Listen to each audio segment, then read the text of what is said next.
C'est la foule des grands jours dans les rues de Mont-de-Marsan.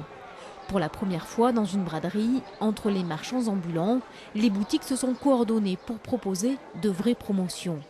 Objectif, resserrer les liens avec la clientèle à quelques jours de l'ouverture du grand centre commercial à la périphérie montoise.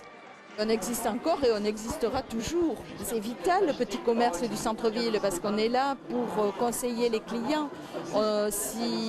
Si vous pensez au grand monde qui va ouvrir dans quelques jours, on ne fait pas le même métier. Il faut peut-être aussi que les commerçants s'investissent personnellement et pensent un petit peu autrement qu'en fait. Parce qu'il y a des choses à faire, il faut se rendre pas compte. Moi je ne suis pas d'ici, j'ai vécu ailleurs, il y a vraiment des choses à faire. Il est existant, il a une identité et puis ça peut marcher.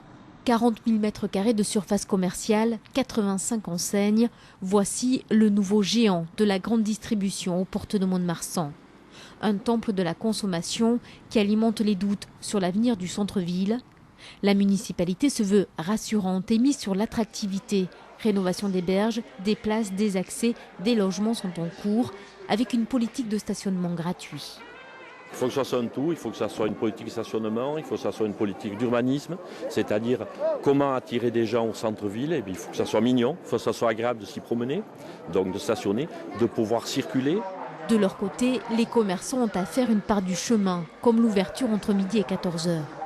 Tous les matins, environ 15 000 personnes viennent travailler dans l'hypercentre et y restent toute la journée.